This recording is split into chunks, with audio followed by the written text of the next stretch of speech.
श्री करवीरवासिनी महालक्ष्मी अंबाबाई या मंदिराचे चालुक्य राजांनी बांधणूक केलेली आहे. चालुक्य राजा कर्णदेव. तर ह्या मंदिराचं बांधकाम हेमाडपंथी आहे. ही देवी सर्वसाध्या मूळ आदिमाया आदिशक्ती भगवती देवीचं रूप आहे. श्री दुर्गा सप्तशतीनुसार करवीर निवासिनी ही महालक्ष्मी ही मूळ प्रकृती आदिमाया भगवती आहे. ती ना शिवपत्नी आणि नाही विष्णुपत्नी आहे. ती साक्षात त्रिदेव देवींसह सृष्टीची जगतजननी आहे.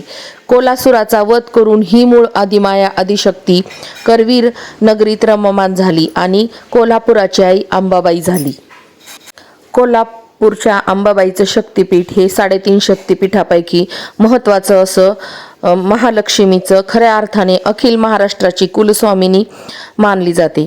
कधी काळी मुघलांनी या देवळाचा विध्वंस केला तेव्हा देवीची मूर्ती पुजाऱ्याने अनेक वर्ष लपून ठेवली होती असे म्हणतात. पुढे संभाजी महाराजांच्या कारकिर्दीत इसवी सन 1715 ते 1722 या कालखंडात मंदिराचे पुनरुज्जीवन करण्यात आले. उत्तम कोरीव काम असलेल्या भिंती व अगदी साधेवरचे शिखर हा कारागिरीतला फरक यामुळे पडला असावा. देवीची मूर्ती ही दगडी असून तिचे वजन जवळजवळ 40 किलोग्रॅम आहे. मूर्ती मागे दगडी सिंह आहे, डोक्यावर मुकुट आहे आणि त्यावर नागमुद्रा आहे. 11व्या शतकातील शिलालेखात लिंगशेषा दंशहारिणी असा देवीचा उल्लेख केलेला आहे. देवीच्या संस्कृत आरतीमध्येही तिच्या मस्तकावरील नागाचे वर्णन केलेले आहे. करवीर महात्म्य ग्रंथामध्ये 13व्या अध्यायातील 7व्या श्लोकात असे म्हटले आहे की देवीच्या मस्तकावर नागांनी आपला फणा धरलेला आहे. हेमाडपंथी मंदिर प्रणालीचा प्रणेता हेमाद्री यांनी रचलेल्या हेमाद्री विरचित चतुर्वर्ग चिंतामणी या व्रतखंडात मस्तकावर नाग असे वर्णन असलेली मूर्ती करवीरवासिनीच आहे असे नमूद केले आहे. हे देवालय आकाराने एखाद्या फुलीसारखे आहे.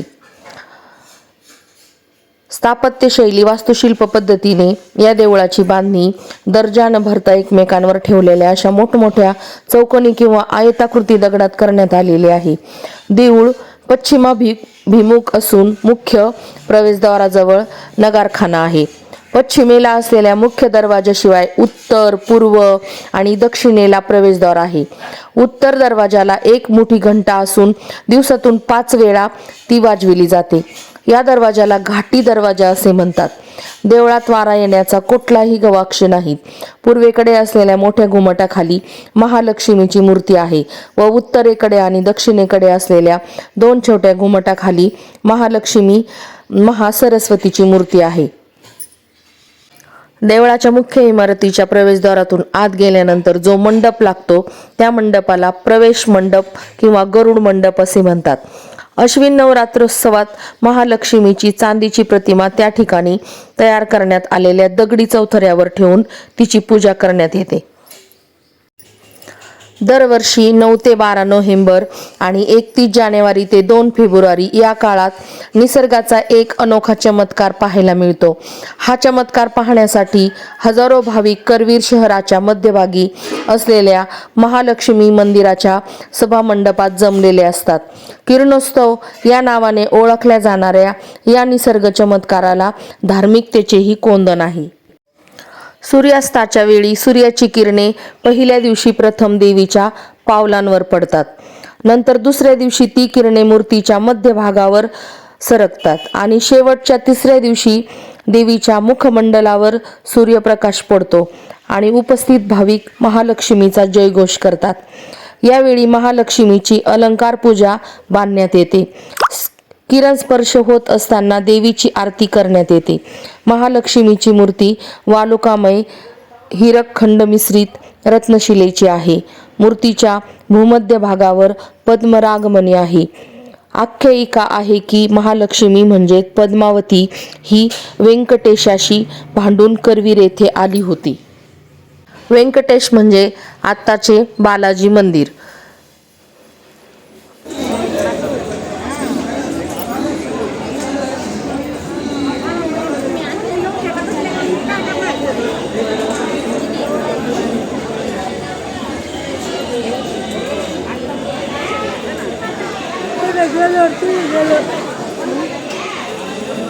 आतमध्ये गेले बाहेरून मंदिराला काय आत नाही ना काढून दे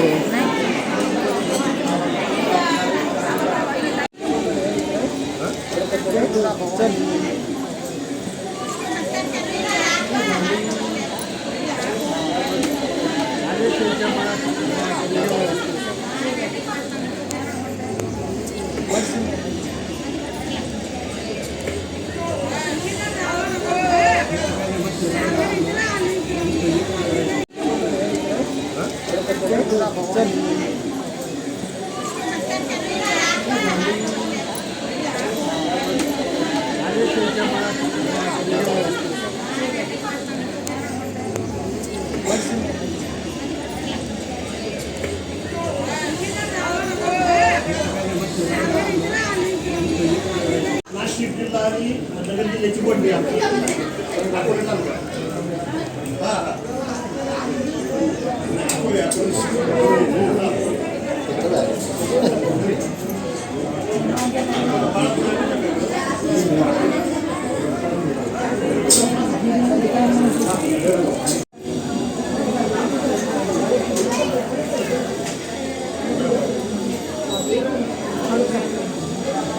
तर मंदिराच्या गर्भगृहामध्ये गेल्याशिवाय आपल्याला देवीची मूर्ती नजरेस पडत नाही. तर खूप खांबांच्या मध्ये देवीची मूर्ती बसवलेली आहे कोंदणामध्ये. तर अशा पद्धतीने हे हेमाडपंथी मंदिर आहे देवीचं. आणि आत गेल्याशिवाय आपल्याला करवीर वासिनीचं दर्शन होत नाही.